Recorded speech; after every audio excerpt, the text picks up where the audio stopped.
Muito boa noite a todos aqueles que nos acompanham nesta noite. Damos continuidade assim ao ciclo de encontros em torno da exortação apostólica Amoris Laetitia, do nosso Santo Padre, o Papa Francisco. Esta iniciativa da Paróquia da Parede pretende ser uma ajuda ao aprofundamento deste documento acerca da família, como forma de melhor vivermos o ano da família proposto pelo Santo Padre. Que seja uma feliz ajuda na redescoberta do plano de Deus para as famílias e a sua importância fundamental na construção da Igreja, da sociedade e do mundo. O nosso encontro de hoje será acerca do 7º capítulo e para cada encontro temos convidado um casal pertencente à nossa comunidade paroquial que tem como missão apresentar esse mesmo capítulo, cruzando com a sua própria experiência pessoal.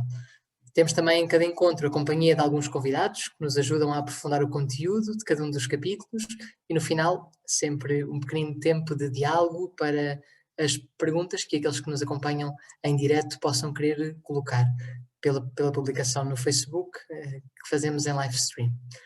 Esta sessão pode ser então acompanhada no Facebook da paróquia ou depois consultada em diferido nessa mesma página. Faremos também o lançamento desta sessão no YouTube em tempo oportuno e podem também, e assim agradecemos, que façam a divulgação desta iniciativa para que possa chegar a muitos. Ora, o capítulo de hoje, o 7º capítulo da exortação apostólica Amoris Laetitia, desenvolve-se em torno de um tema muito caro, muito querido ao nosso Santo Padre, o tema da educação. O Santo Padre tem escrito muito acerca da educação, do como educar, e nesta exortação apostólica, de forma muito específica, encontramos-lo trabalhado, aprofundado, em articulação com o contexto da família. Na medida em que a família, as nossas famílias, são dos lugares mais importantes no que diz respeito ao desenvolvimento da maturidade, da personalidade de cada ser humano, de cada um de nós.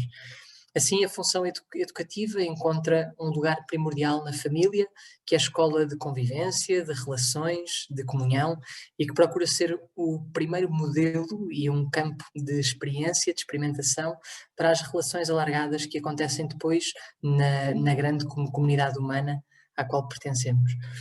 A forma como o Santo Padre aborda a questão da educação dos filhos insere-se no seu estilo próprio de ser e de abordar os temas do seu próprio ministério e que toca também este documento.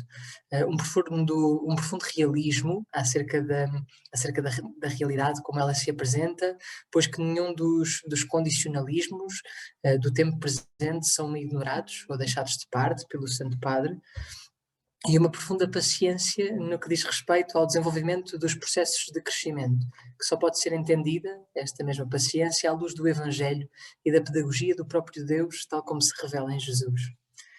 O crescimento na liberdade, próprio dos filhos de Deus, como nos relembra São Paulo, é necessariamente um processo lento, que exige uma presença firme, um acompanhamento contínuo e um profundo respeito por aquilo que é sagrado no coração daquele que é acompanhado, daquele que acompanhamos. A verdadeira educação não condiz com distanciamento, desresponsabilização ou desinteresse, mas também não é condizente com obsessão, com excesso, com desvalorização da pessoa ou desproporcionalidade dos meios de atuação. É preciso educar para a virtude que implica o estabelecimento de um hábito, ajudando a que o coração se incline espontaneamente para o bem, para aquilo que é bom. Esta inclinação requer acompanhamento e também disciplina, mas também proximidade amorosa e compreensiva. Dificilmente encontraremos um livro de receitas previamente elaborado acerca da educação e do bom desempenho nesta tão difícil tarefa, mas é importante um olhar atento à realidade concreta da família, de cada uma das famílias, e a permeabilidade à presença de Deus e à ação da sua graça nos corações. Estas são as atitudes imprescindíveis para o sucesso em matéria de educação. Para o encontro de hoje, para além do Tiago e da Teresa, pais de 4 filhos da nossa comunidade paroquial da Parede, temos também a doutora Rita Rebordão, que nos ajudará a compreender melhor estas questões em torno da educação, no tempo que vivemos, à luz das ferramentas que a psicologia nos oferece, que temos à nossa disposição, como verdadeira ajuda para esta árdua tarefa. Muito grato pela vossa presença, passo-vos então a palavra. Boa noite. Olá a todos. Como o Padre Miguel disse, somos a Teresa e o Tiago, somos pais de 4 filhos de 20, 19, 15 e 11 anos. E pronto, e dando A minha mulher às vezes diz que é mãe de 5.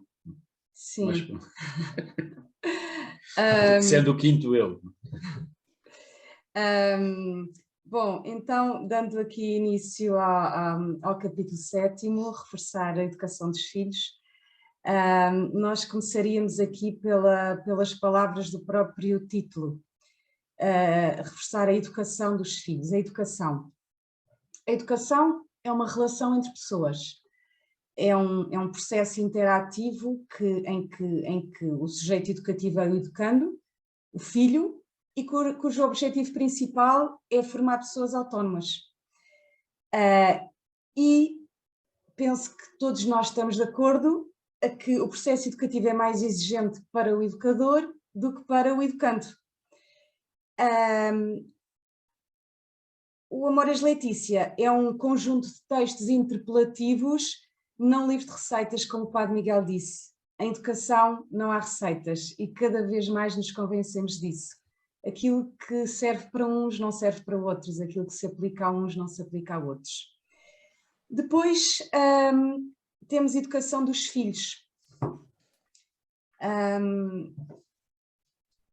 E de facto os filhos são um dom de Deus que Deus nos deu para participarmos na sua obra criadora. Os filhos não nos pertencem. Sim, isso é um bocadinho... É importante pensarmos nisso e pensarmos nisso logo quando eles nascem, que os filhos no fundo são como se fossem seres que Deus põe nas nossas mãos para nós os desenvolvermos e depois os entregarmos novamente para continuarem o seu caminho em direção a Deus. E este processo educativo, no fundo, é um bocadinho isso também. Nós estamos a educá-los para que eles sejam autónomos na sua própria procura de Deus e de algo mais que os leve para lá das coisas do dia a dia, não é?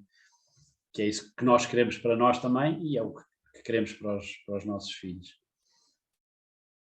Parece-me muito interessante esse aspecto que estão a focar de ser um dom de Deus, porque atualmente é das coisas mais difíceis das pessoas perceberem, porque acham muito que têm o direito a ter filhos.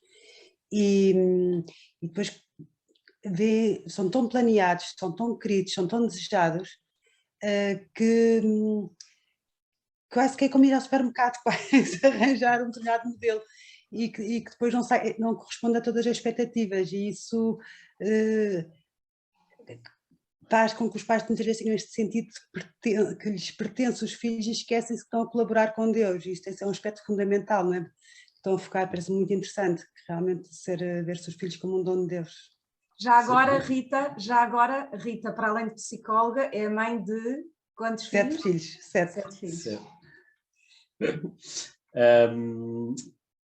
Também, aliás, na preparação desta conferência, também tivemos algumas palestras. O privilégio de conversar também com o Padre Morgadinho sobre isto, que é também um sábio na área da educação, e portanto também queremos agradecer aqui também publicamente a inspiração e a sabedoria do Padre Morgadinho. E sobre este particular, uma coisa muito interessante que eu por acaso não conhecia, que o próprio São Gregório de Nissa tinha uma expressão muito bonita que dizia que nós somos pais de nós mesmos. Ou seja, no fundo nós somos responsáveis, nós somos os nossos próprios agentes de educação também, não é? Temos que os educar nesse sentido também. E temos que educar os nossos filhos também a terem a responsabilidade, a assumirem também cada vez mais as regras da sua própria educação.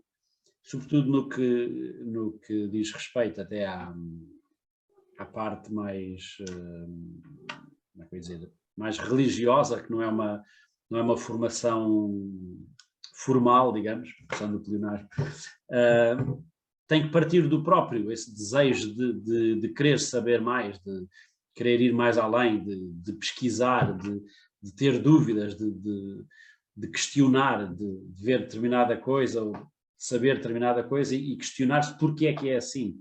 Essa fome de conhecimento também é importante ser desenvolvida nas crianças. A Amoris Laetitia valoriza a influência direta que os pais exercem na educação dos filhos, para o bem e para o mal. Sabe-se que 70% daquilo que nós comunicamos é a linguagem não verbal. A expressão, a entoação, o estilo, a maneira de vestir, as atitudes, os comportamentos, e apenas 30% é verbal. Ou seja, nós podemos ter o discurso mais eloquente, podemos ter uma mensagem muitíssimo bem dita, mas os nossos comportamentos são o maior ensinamento e temos de refletir sobre a imagem que lhes estamos a passar e devemos questionar-nos sobre isto. Nós somos um espelho para eles, porque de facto o primeiro valor educativo é o do testemunho, do exemplo, e por isso é preciso muita coerência, porque se nós dizemos uma coisa e fazemos outra, eles vão olhar imediatamente para aquilo que nós fazemos e não para aquilo que nós dizemos. E todos nós sabemos aquelas histórias do pai que diz, tocam a campainha e o pai diz, olha, diz que eu não estou. Ou a mãe que escreve uma justificação de uma falta que o filho deu à professora mentindo. Tudo isso são ensinamentos que os pais estão a dar aos filhos e estão a ensinar-lhes que mentir às vezes até dá jeito. E... Sobre esse exemplo do telefone, acho muita piada que eu tenho um amigo que uma vez queria ser tão coerente que não queria atender um telefonema, não é? Pronto, agora ninguém pode, porque na altura eram os telefones fixos. Exatamente. Então foi a correr para a cama e disse ao filho, diz que eu já estou deitado. Exatamente. Para não mentir, não é? Assim é a verdade, assim é a verdade. E de facto a família é uma escola de vida em sociedade, é aqui na família que nós aprendemos a nos relacionarmos com os outros, a nos aceitarmos uns aos outros, a escutar, a respeitar, a ajudar, a conviver e a descobrir os nossos limites. E é na família que se deve contrariar a tendência natural que nós temos para o egoísmo. Todos nós nascemos naturalmente egoístas e de facto nós temos que contrariar, e a educação também é isso. Numa sociedade tradicional, mais no passado do que no presente, embora essa sociedade ainda exista no presente, a identidade da família estava em sintonia com a identidade do grupo. Era mais fácil educar, sem dúvida, a família falava a mesma linguagem da sociedade. E quando havia comportamentos desviantes, quando havia elementos que não eram aceitos, a família rejeitava-os e era tudo muito mais pacífico. Havia uma capacidade real de influenciar os filhos, porque na verdade dominava o autoritarismo. Era tudo muito mais fácil. Eles não concordavam, eram parte de talos e pronto, já passavam a concordar. E às vezes nem se atreviam a discordar, não é? De facto agora nós temos os pares, os amigos deles, e as tecnologias passaram a exercer uma influência determinante na vida dos filhos. E, cada vez mais, as pessoas têm tendência a relativizar os valores, justificando que os tempos são outros. E por isso as coisas já não são assim, já ninguém pensa assim, já ninguém faz assim, tudo é relativo. E por isso o Papa Francisco diz que é preciso vigilância. É preciso vigiar quem e o que é oferecido aos filhos através dos ecrãs. Mas o Papa Francisco reforça que não deve ser uma vigilância obsessiva. Não devemos controlar, invadir todos os espaços, proibir tudo, querer acompanhar tudo. Por isso, não podendo e não devendo fazer isso, é preciso ensinar. Mas antes de passarmos, eu gostava de perguntar à Rita, como é que se pode ser vigilante sem ser obsessivo? Como é que se pode ser? Com muita ternura, porque acho que é um termo que o Papa usa muito, que me encanta, não é? A ternura com que se olha para os filhos, que saber ler pequenos sinais e preferir ser enganado do que desconfiar. que a pessoa às vezes engana os pais, mas a dor de sentir que os pais estão a acreditar é de tal ordem que muitas vezes leva a pessoa a retificar. Agora, se o meu pai está sempre, ou a minha mãe está sempre a desconfiar daquilo que eu digo, então eu vou tentar ser mais esperta com os meus pais e tentar ver onde é que eu lhe consigo passar a perna. Já não acredito, então eu vou tentar elaborar ainda melhor a minha mentira. Então, às vezes, deixarmos enganar uma vez pode ter um valor educativo marcante para o resto da vida, não é? Nós temos que respeitar muito o erro dos filhos. O errar ensina-os a crescer e temos que tentar também respeitar a sua privacidade, não é? Das coisas que mais castradoras é aqueles pais que vão ver as mensagens dos filhos no telemóvel, que abrem os seus mails, que não respeitam a intimidade, não é? E este exemplo também do respeito, e o exemplo que falavam há pouco, pode-se dar pelo casal. Por exemplo, coisas pequeninas que os filhos veem, que podem confiar nos pais. Sei lá, o marido pergunta, ou a mulher pede ao marido, olha, tira-me um pacote de lenços está dentro da minha carteira. E o marido delicadamente leva a carteira até à mulher para ser ela a tirar. Não tinha problema nenhum, mas isto é o teu campo, é a tua privacidade, é a tua carteira, não te mexo também, apesar de sermos um só. São pequenos exemplos que os filhos vão ver, que confiam e que respeitam a intimidade, que se amam, mas que respeitam aquela intimidade. Não é? Só temos que realmente não deixar errar quando começamos a achar que há perigo de vida. Não é? Há alturas em que temos que realmente controlar. Não é? Se temos razões sérias para ver se o nosso filho está metido na droga, por exemplo, temos razões sérias para estar a meter-se com pessoas que realmente são perigosas, se há uma razão de força maior, temos a obrigação de nos intrometer, não é? Mas de resto há muitos erros que eles vão ter que necessariamente os fazer e que nós não podemos invadir essa sua privacidade. Não sei se respondi. Ótimo, obrigada. Então o Papa Francisco salienta e reforça a importância da criatividade. É importante ser inteligente, ser sábio.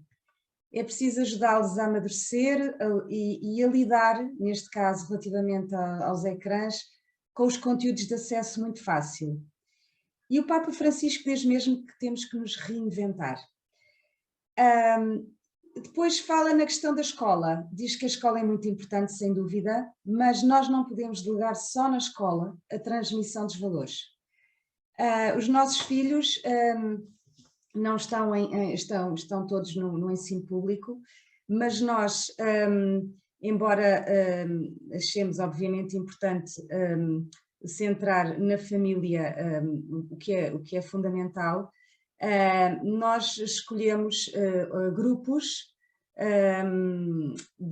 não só de escoteiros, como os próprios clubes Clube das Areias, Clube do Shannon, as próprias equipas de jovens de Nossa Senhora. O GTMR, esse grande grupo de teatro musical religioso. Grupos em que eles podem ter amigos da idade deles e, acima de tudo, que falam a mesma linguagem que nós. E nós achamos que isso é um ótimo complemento para a transmissão dos valores da família. E depois o Papa Francisco diz que nós temos que investir no diálogo. É fundamental preservar as vias da comunicação, é fundamental preservar a relação, sempre com muita criatividade, precisamente porque não há receitas e, portanto, nós temos que ir adequando à maneira de ser e às circunstâncias, às idades, etc. Aliás, este período de pandemia foi uma prova grande, não é? Que as famílias tiveram fechadas no mesmo espaço e, de repente, pessoas que se viam às vezes quase só ao fim de semana passaram a estar confinadas no mesmo espaço meses a fio e nem sempre isso correspondeu a um aumento da comunicação. E diz, o Papa Francisco diz que temos de criar e cultivar bons hábitos. E estas atitudes que nós estamos sempre a ouvir e que o Papa Francisco repete, com licença, obrigado, aquelas delicadezas, o por favor, desculpa, e diz que temos que trabalhar a empatia, temos que aprender a colocar-nos no lugar do outro, temos que os ensinar isso, mas nós pais também temos de nos colocar no lugar deles. Todos procuramos a liberdade, mas podemos perdê-la se nos tornarmos escravos da televisão, dos jogos, da internet. E diz-se que a droga do século para muitos viciados é o uso excessivo das tecnologias, dos smartphones. Olhamos à volta... Só para terem uma ideia, já não é de agora, mas, por exemplo, o primeiro sítio onde isso apareceu foi na Coreia do Sul, em que são completamente loucos. O vício dos jogos é uma loucura. Aliás, eles são das grandes potências a nível mundial de jogos eletrónicos. Há estádios só para jogos eletrónicos. Imaginem o que é 50 mil pessoas num estádio a ver um grupo de miúdos a jogar. E aquilo é de um nível tal que já tem campos de férias para desintoxicação eletrónica.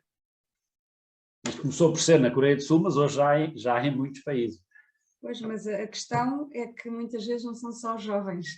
E olhamos às vezes à volta e vemos jovens e adultos próximos fisicamente, mas agarrados aos telemóveis. E eu aí perguntava à Rita, realmente, o que é que nota de mais preocupante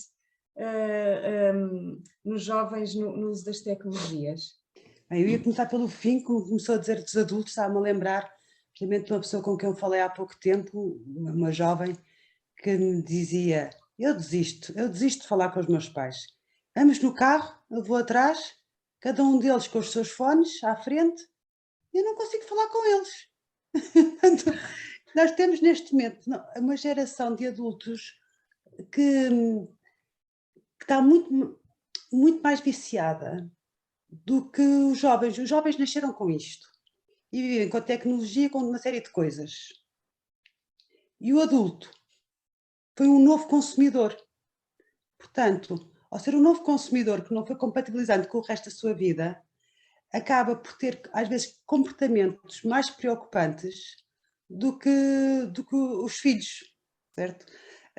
Portanto, aqui alertar, porque nós temos muito esta ideia que o problema dos jovens, que agora estão piores, há uma citação muito gira que é dizer, estes jovens desta geração são insuportáveis, ninguém mais pode aturá-los, o que é que será da geração da amanhã? Esta citação é de 3.000 anos antes de Cristo. Portanto, isto é uma coisa recorrente porque faz parte dos jovens este romper com a geração que está acima. Não é? Vamos ter sempre estes problemas. Nós temos, portanto, uma geração de adultos com muitos problemas ao nível da comunicação e muito viciados nas tecnologias, não é? Pais que jogam no FIFA, os joguinhos da PlayStation, até às tantas, e que o próprio relacionamento de casal se estraga, não é? As mães que ficam nas mensagens até às tantas no telemóvel. Isto ao nível da comunicação do casal começa logo por ser um problema. É importante, não é, que certas regras básicas, tem que se dar certas regras básicas, como, por exemplo, telemóveis à mesa não, mas com flexibilidade, porque hoje em dia a maior parte dos temas de conversa é de uma notícia que vem no telemóvel e é preciso, se calhar, sacar da fotografia e mostrar para se conversar sobre aquela fotografia. Portanto, podemos dizer, não há telemóveis à mesa, mas se calhar pode-se puxar o telemóvel se for necessário para ser tema de conversa, porque a nossa vida está no telemóvel. Portanto, há que ser flexíveis, mas com algumas regras, porque não há regra sem exceção. E assim, depois, os filhos, o que é que me preocupa nos filhos? Ao nível das tecnologias, mais do que tudo, é a pobreza do estado mental. Porque ao termos uma cultura de jogos e de imagens, o pensamento não se desenvolve como se desenvolve com a leitura, não é? Então, há uma pobreza de vocabulário, eu também dou aulas, há uma pobreza de vocabulário enorme, não sabem falar, é tudo com imagens, não é? E por se não sabem falar, não têm vocabulário, não sabem comunicar, não é? Eles comunicam com emojis, querem dizer que sempre são emojis, o emoji passou a ser a brincadeirazinha que não tem sequer palavras para os seus sentimentos. Portanto, esta é uma educação a nível também das palavras, de saber dar os nomes às coisas, porque eles não sabem, muitas vezes, exprimir o que sentem, não é? Depois, ao nível das tecnologias mesmo, é importante controlar os tempos, não é? Especialmente quando estão sozinhos, as idades, o atual problema neste momento que se deu com a pandemia, assim um boom enorme, foi da pornografia. Não é? A pornografia alcançou os níveis, ao nível de crianças do primeiro ciclo, muito preocupante, porque todas elas passaram a ter um computador na mão, não é? E não houve controle. E temos professores do primeiro ciclo muito preocupados, porque os miúdos vêm muito transtornados, muito inquietos, muito nervosos, e depois falando com eles começa-se por perceber o que é, e os pais estão longe de imaginar o que os filhos andaram a ver. E isso sim preocupa-me bastante. Neste momento é o que me está a preocupar mais, é a pornografia. E já agora diz-me só uma coisa, o que é que achas das aplicações que permitem aos pais limitar o tempo das aplicações que eles veem? Temos que ver cada filho, eles têm que ser educados na autonomia e na responsabilidade, não é? Cada filho tem características diferentes e capacidade de autodomínio diferente. E quando uma criança não tem ainda adquirido o autodomínio ou não sabe usar bem a sua liberdade, tem que haver esse controle, não é? E, por exemplo, estou a pensar um grupo, o primeiro ciclo acho que não deve ter telemóvel de todo, mas muitas vezes por termos funcionários, às vezes no segundo ciclo já têm telemóveis, porque já têm alguma autonomia, já é preciso saber se eles chegaram a casa, já é preciso, não é? E estava a pensar numa amiga minha que tem essa aplicação com o filho, que está no segundo ciclo, e é fantástico, porque ele sabe que tem meia hora que pode comunicar com redes sociais, então rentabiliza muito bem aquela meia hora, porque aquilo está programado no telemóvel dele, não é? E então aprendeu a gerir o tempo de uma maneira que nem tem tempo para disparados, porque ele quer mesmo saber os trajes de casa através de um amigo, de WhatsApp, ou quer saber o que é que alguém fez, então rapidamente aquela meia hora se esgota, mas aprendeu a gerir o tempo. Portanto, e depois tentar dar alternativas, que é o que mais nos custa, porque o babysitter melhor é o telemóvel ou a televisão, não é? E ter que puxar pela minha cabeça o que é que vamos fazer neste tempo livre e a criança saber se entreter de uma maneira diferente, é preciso ser muito criativos, como diziam inicialmente, que isto de educar é preciso ser muito criativo. Sim, sim, sim. E é preciso ser criativo também para lidar depois também com a indisciplina. Corrigir é preciso. O Papa Francisco diz que deve ser feito com firmeza, mas com amor. E que os filhos têm que perceber que os amamos e pronto, e depois há sempre formas corretas e incorretas de corrigir um problema. E então voltamos a falar do diálogo, da conversa, da abertura, e que deve ser um processo gradual sem forçar aqui a questão do diálogo. E agora eu perguntava à Rita, e quando eles não querem? Quando eles não querem o diálogo. Quando eles não querem dialogar. Normalmente, quando entramos na adolescência, o diálogo é monossílabo. Sim, não, não, sim, certo? Por um lado, temos que proporcionar atividades em conjunto, mesmo que sejam em silêncio. Eu lembro-me que estava uma vez com um problema com um filho meu, que agora se ele vê a gravação, meu Deus, vai-me matar. Mas que ele não falava muito pouco, e então eu de vez em tentava às vezes sair do emprego, ir almoçar com um ou com outro, e depois lá fui almoçar, e como aquele era especialmente difícil de falar, disse que podia escolher o restaurante que quisesse. Ele lá escolheu o restaurante e escolheu o que queria, com bom senso, né? Mas, e fez-lhe 3 ou 4 perguntas, sim, não, não, sim, e eu garanto que desisti, ficámos em silêncio, o resto, um silêncio para mim bastante constrangedor. Pronto, tudo bem, passou-se passado 2 anos, ele falava daquele almoço como sendo o mais maravilhoso da vida dele. E eu, uau, aprendi isto. Eu própria às vezes não sei lidar com o silêncio, não é? E lidarmos com o silêncio é difícil. Há filhos que têm feitios diferentes dos nossos e que gostam de estar em silêncio. Portanto, mas de qualquer maneira proporcionar atividades em conjunto, divertir-nos juntamente, porque depois temos coisas para recordar, vivências, estivemos juntos e fizemos isto e aconteceu tal coisa, não é?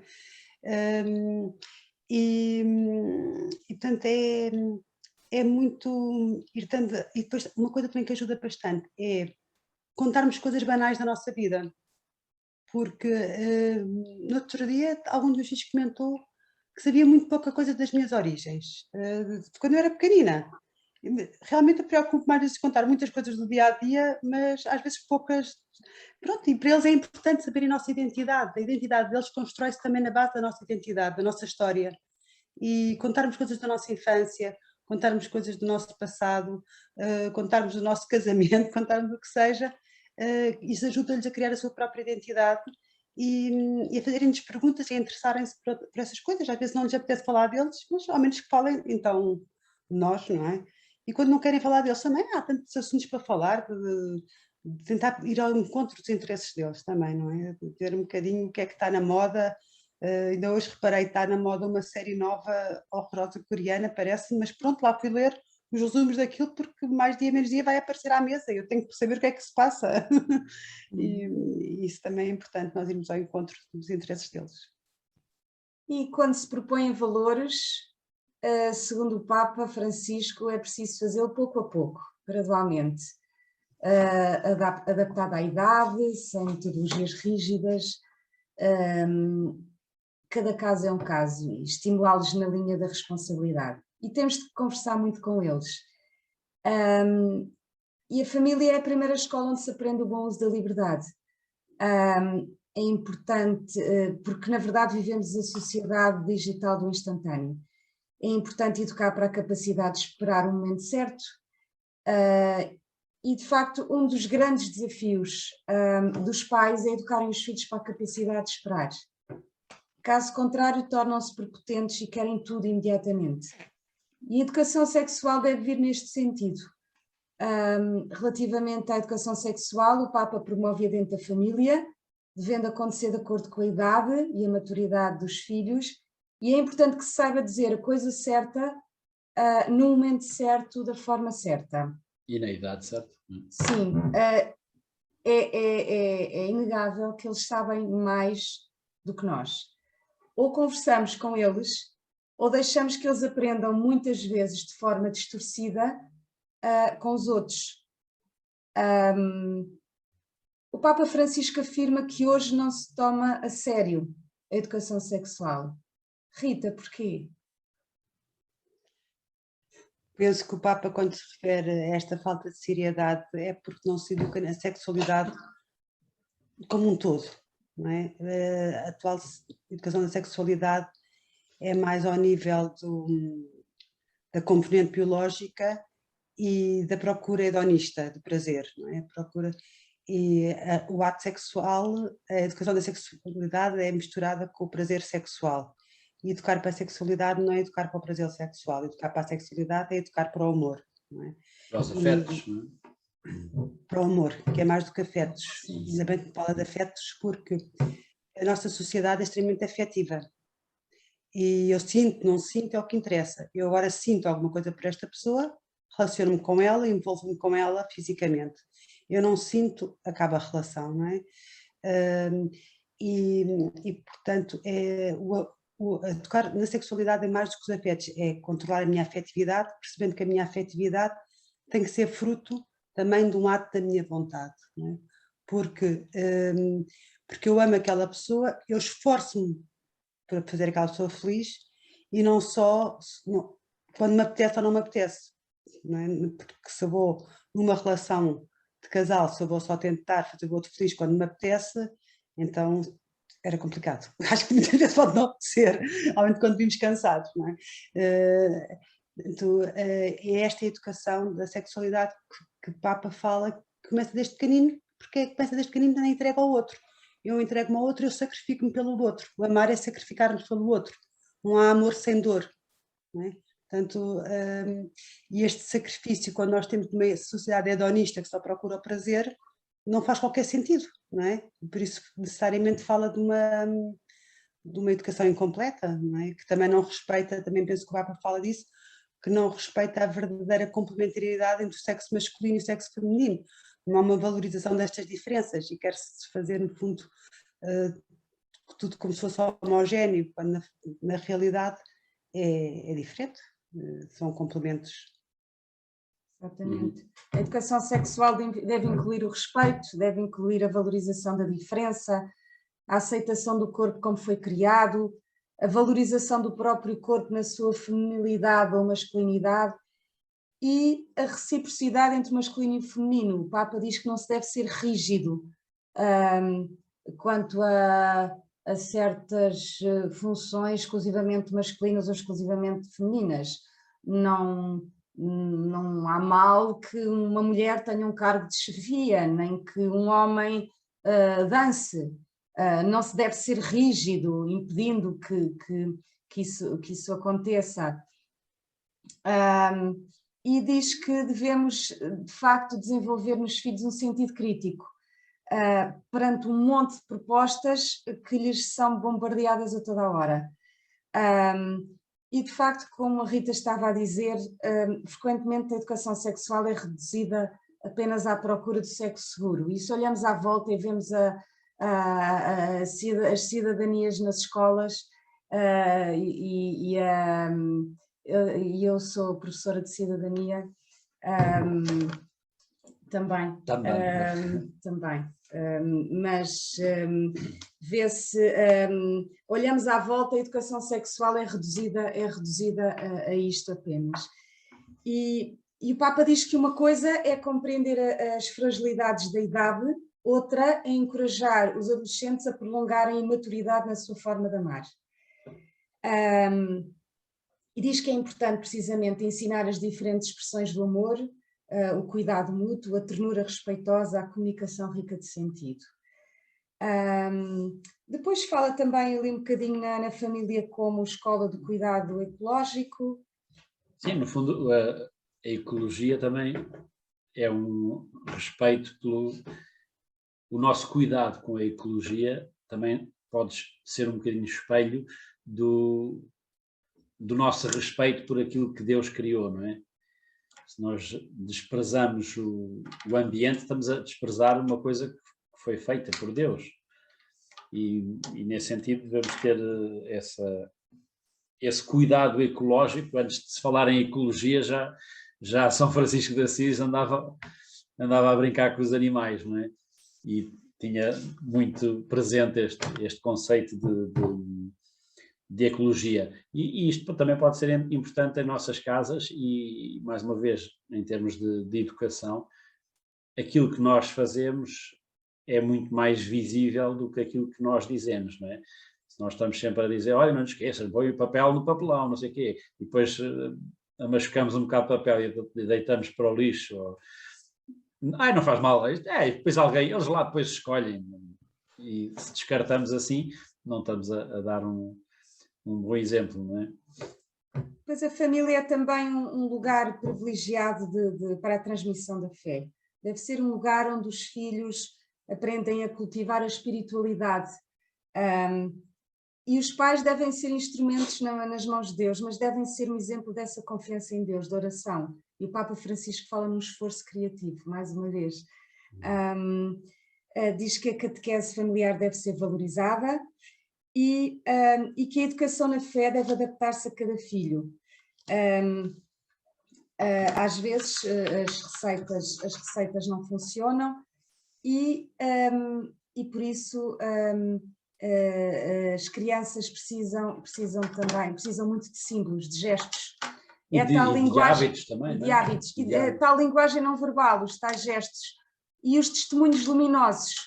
Por exemplo, no nosso caso, às vezes, uma festa de família em que se homenageia um elemento da família que foi um exemplo de solidariedade, um exemplo de bondade, ou uma festa de família em que alicerçada em momentos, em exemplos de fé. Tudo isto tem um grande impacto na vida dos filhos. Mesmo se eles às vezes parece que não ligam nenhuma. E a experiência espiritual não se impõe, mas propõe-se à sua liberdade. Nós impusemos ou impomos até uma determinada idade, a partir daí também entendemos que já deve ser um caminho deles. E eu gostava que a Rita me dissesse alguma coisa sobre isso. Um exemplo que tem na sua família. Sim, estávamos há pouco a comentar ter esta questão, deve-se obrigar ou não obrigar os filhos a ir à missa. Foi algo muito duro que surgiu com o nosso filho mais velho, que de cerca de 16 anos se recusou a ir à missa connosco ao domingo.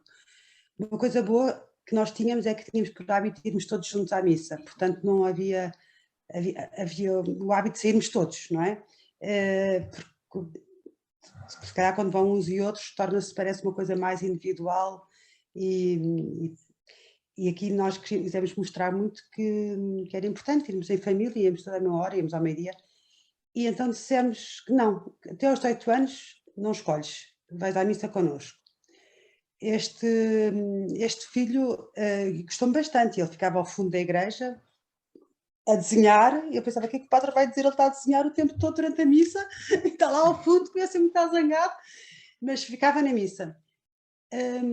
Passados uns anos, ele diz-me que foi a melhor coisa que nós fizemos, foi tê-lo obrigado a ir à missa. Atualmente foi para jesuíta. Exemplo fantástico. Portanto, nada está perdido. E como é que era que tu estavas a dizer há bocado?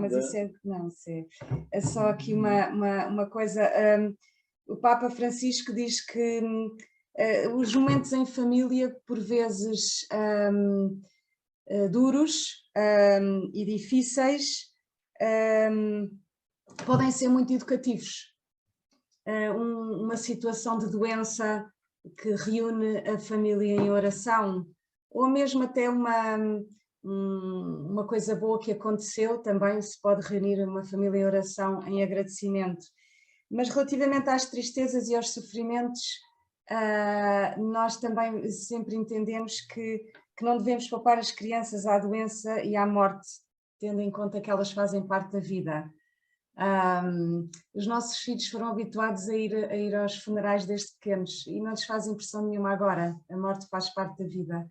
E nem achamos que os devemos poupar a uma pessoa de família que está muito doente, porque isso pode ser muito enriquecedor para eles. Se eles se habituarem a isso desde pequenos, isso não lhes faz impressão e só diminui o egoísmo, não é? Conseguem mais facilmente... Esta ideia que se espalhou recentemente das crianças não verem o sofrimento, não verem a morte, era algo que penso que antes não acontecia, que, aliás morria-se com muito mais frequência, crianças morriam, e penso que é pela falta de fé das pessoas. É tão terrível quando a pessoa não tem fé e tem que se encarar com a morte, é de uma crise existencial de tal ordem que não consegue, como não têm isto resolvido dentro delas, também não querem expor os filhos porque não sabem como é que hão de explicar aos filhos o sentido da morte e o sentido do sofrimento. Quando não se tem fé, dá mesmo pena e é tão difícil ajudar as pessoas a compreender o sentido daquela situação. Portanto, com fé, é tão fácil para nós, que há sofrimento, há dor, mas é uma alegria, percebemos que é uma passagem. E portanto é fácil quando se tem fé esta naturalidade. Tenho mesmo pena de quem não tem fé, sofro com essas pessoas porque sofrem muito. E realmente os momentos de oração em família têm um grande impacto, da mesma maneira que os testemunhos da solidariedade com os pobres, abertura à diversidade das pessoas e a próprio empenho na promoção do bem comum. Tudo isto podem ser testemunhos nas famílias e grandes exemplos, mais do que as palavras e mais do que as mensagens bonitas. O Papa Francisco agradece de forma muito especial a todas as mães que rezam incessantemente, como fazia Santa Mónica, pelos filhos que se afastaram de Cristo. O padre Paulo Ricardo uma vez disse uma coisa que nunca mais me esqueci, que foi: se Santo Agostinho se tivesse convertido logo, cedo, nós teríamos hoje um Santo Agostinho, mas não teríamos uma Santa Mónica. E eu acho que realmente para quando estas situações acontecem, acho que não devemos perder a fé e o Papa Francisco também está sensível a estas situações. Oh, Teresa, e as bases estão lá, Teresa, as bases estão lá. Eles podem se desviar, mas aquilo que se foi dado em pequenino ficou lá tudo.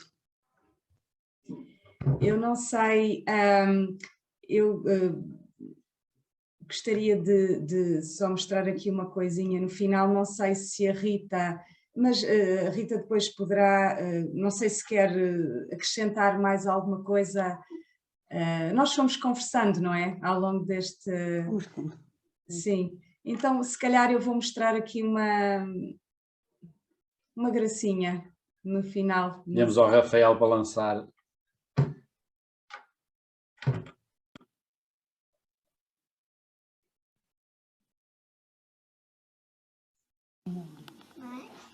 Em nome do Pai, do Filho e do Espírito. Amém. Querido? Querido Jesus, obrigado por tudo me deste. Até que também das minhas mãos disse. Eu sei que tu descobres tudo com a grande mas a minha força para tudo melhor. Ave Maria. Ave Maria, cheia de graça, Deus é convosco. Bendita sois vós entre as mulheres. Bendito. Bendita o fruto dos vossos seios. Santa. Santa Maria, Mãe de Deus, rogai por nós pecadores, agora e na hora da nossa morte. Amém. Pai nosso. Pai nosso que estás no céu, santificado seja o vosso nome. Venha a nós. Venha a nós o vosso reino. Seja. Seja a vossa vontade, seja na terra como no céu. O nosso cada dia nos dai hoje. Perdoai-nos. Perdoar-nos as nossas ofensas, segundo nós Perdoai-nos. a quem nos tem ofendido. E não nos deixeis cair. Nos deixes cair tentação, mas livrar-te do mal. Amém. Glória ao Pai. Glória ao Pai, ao Filho, ao Espírito Santo, como era no princípio, agora e sempre. Amém. Anjo. Francisco. Anjo. Esta guarda é a minha companhia, guardai a minha noite e dia. E pronto.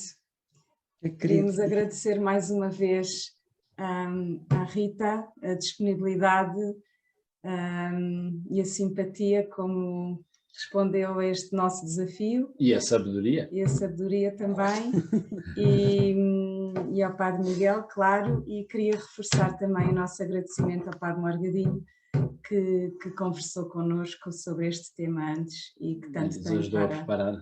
E que tanto nos iluminou. Agora não Muito sei. obrigado, Tiago, Teresa, obrigado, Rita.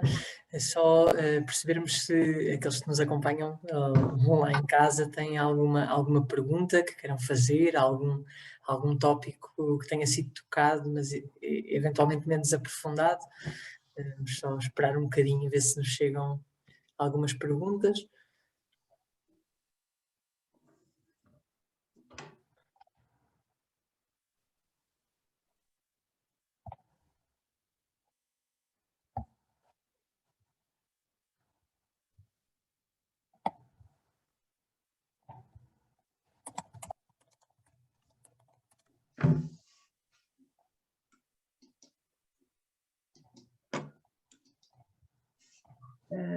Está aqui uma pergunta, não sei, eu diria que seria mais para a Rita. Eu não estou a ver a pergunta. A pergunta é como lidar com a situação em que os filhos são sujeitos a bullying pelos amigos pelo facto de serem cristãos. Carlos Acuti, já que me deram lá.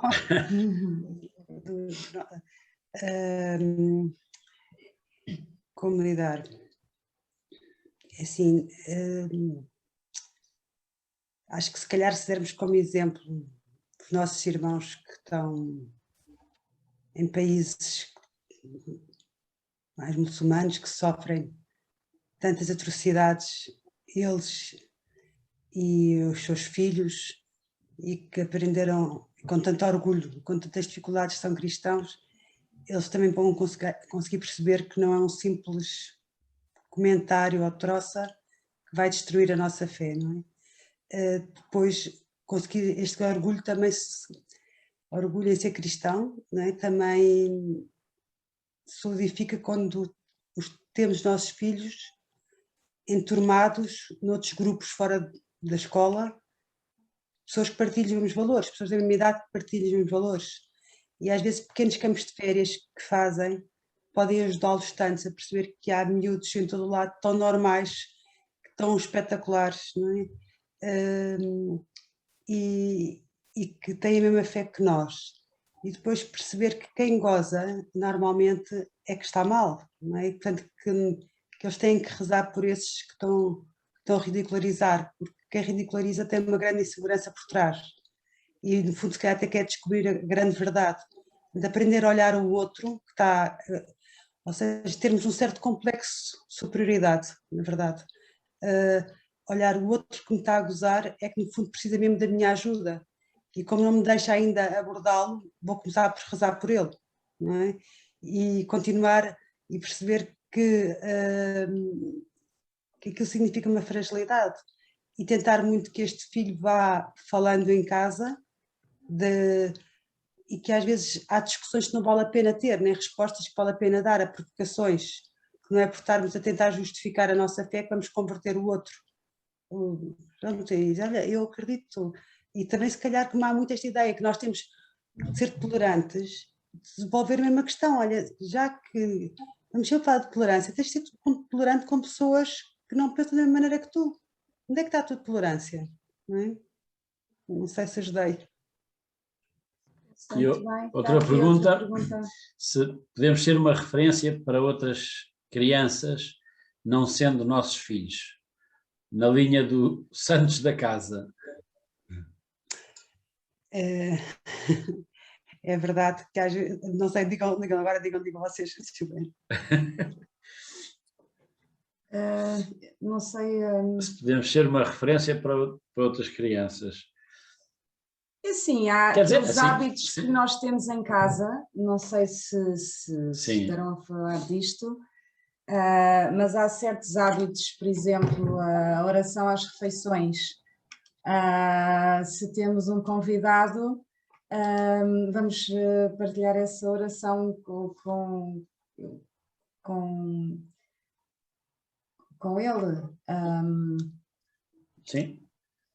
Não sei a nossa bem. maneira de ser não muda pelo facto de estar outra pessoa presente, não é? E se são exemplos, mas isso nós não sabemos, não é? Quais são os exemplos que eles têm em casa, não é?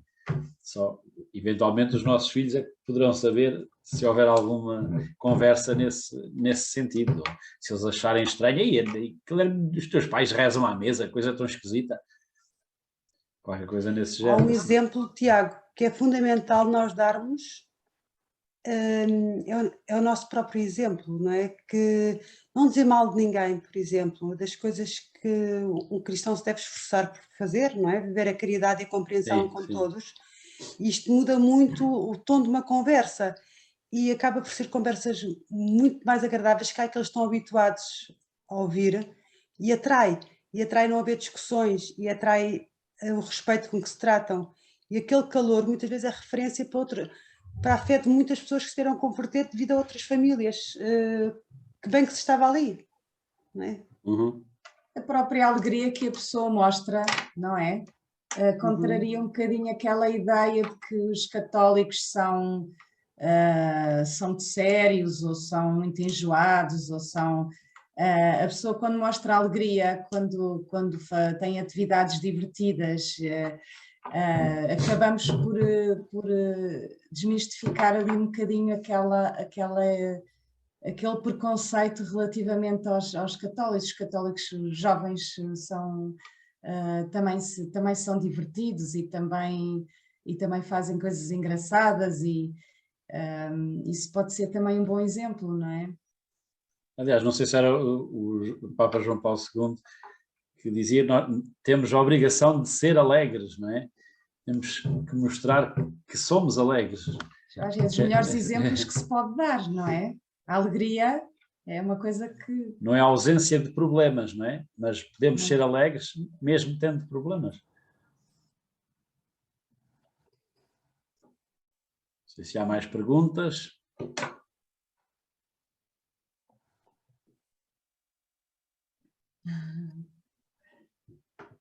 Então, parece que não. Item missa est. Não sei se o Padre Miguel quer acrescentar alguma coisa ou perguntar alguma coisa. Muito bem, acho que foi muito elucidativo, acho eu, e ajudou certamente, ou ajudará aqueles que quiserem procurar também nesta conversa pelo menos algum conforto, mas algumas linhas guia também baseadas aqui nos ensinamentos do Santo Padre, que são os ensinamentos da Igreja para o nosso tempo, não é? Isso é que torna rico este documento, não é? E de facto a educação hoje em dia é um desafio muito grande, não é? Para os pais, para as famílias, sem dúvida, mas também para aqueles que têm essa missão nas suas vidas, não é? Para aqueles que acompanham, para aqueles que educam, é um desafio grande. Portanto, acho que esta atenção, ou este procurarmos estar atentos para perceber como é que podemos educar melhor, acho que é muito importante para nós. Só um comentário a alguma coisa que disseram, um tópico que eu achei curioso, que me faz sempre pensar, é que é muito fácil hoje em dia ficarmos presos a esta questão do testemunho, não é? Porque às tantas o peso nos ombros é demasiado grande, não é? Nós sabemos de facto que a educação acaba por se fazer muito mais pelo exemplo do que propriamente pelas palavras. Sentimos sempre escrutinizados, não é? Não, é que às tantas podemos achar que como nunca estaremos à altura do nosso exemplo ser perfeito, não é? Também deixarmos de dizer determinadas coisas porque nós próprios não conseguimos essa mesma consistência, não é? E, portanto, e ainda assim, aquele que tem a missão de educar também tem a responsabilidade de não calar, mesmo sabendo que a sua vida nem sempre apresenta ou reflete essa perfeição que o nosso coração intui, ou que a nossa razão tenta alcançar, mas ainda assim não deixarmos de educar. Às vezes é preciso exortar, mesmo quando a vida ainda não fala disso, por fragilidade da nossa parte, por inconsistência da nossa parte, vulgo educadores. Como fazia São Tomás, não é? Como diz o ditado, bem prega, Frei Tomás, faz o que ele diz, não faças Frei Tomás. Faz o que ele diz, não faças o que ele faz. Isto não nos descansa, ou seja, não é para de repente ficarmos descansados na mediocridade, não é? Mas ao mesmo tempo também não calarmos a verdade que precisa de ser dita, mesmo que a nossa vida ainda não consiga testemunhar isso de forma perfeita, não é? O importante é procurarmos isso e procurarmos também apresentar isso como um caminho, um caminho positivo. Muito bem. Então, se calhar fazemos a oração final como temos feito, rezando também por este encontro que o Santo Padre promove para 2022 e daí vivermos também este ano como o ano da família, como forma de preparação também espiritual e mundial para este grande encontro das famílias, e por isso convido-vos também a rezarem no final deste encontro de hoje. Em nome do Pai, do Filho e do Espírito Santo. Amém. Pai Santo, estamos aqui diante de Ti para Te louvar e agradecer pelo grande dom da família. Nós Te pedimos pelas famílias consagradas no sacramento do matrimónio, para que possam redescobrir todos os dias a graça recebida e como pequenas igrejas domésticas saibam testemunhar a Tua presença e o amor com o qual Cristo ama a Igreja. Nós Te pedimos pelas famílias que passam por dificuldades e sofrimentos, doença ou por problemas que só Tu conheces, que as sustentes e as tornes conscientes do caminho de santificação ao qual as chamas, para que possam experimentar a Tua infinita misericórdia e encontrar novos caminhos para crescer no amor. Nós Te pedimos pelas crianças e jovens, para que possam encontrar-Te e responder com alegria à vocação que planeaste para eles, pelos seus pais e avós, para que sejam conscientes de serem sinal da paternidade e maternidade de Deus, no cuidado dos filhos, que na carne e no espírito tu lhes confias, pela experiência de fraternidade que a família pode dar ao mundo. Senhor, concede que cada família possa viver a própria vocação à santidade na Igreja, como um chamamento para ser protagonista da evangelização, ao serviço da vida e da paz, em comunhão com os sacerdotes e em cada estado de vida. Abençoa o Encontro Mundial das Famílias. Amém. Amém. Muito bem, assim nos despedimos. Obrigado mais uma vez. Obrigada. Boa noite. Uma santa noite para todos. Obrigado. Despedimos com amizade. Até uma próxima oportunidade. Muito bem.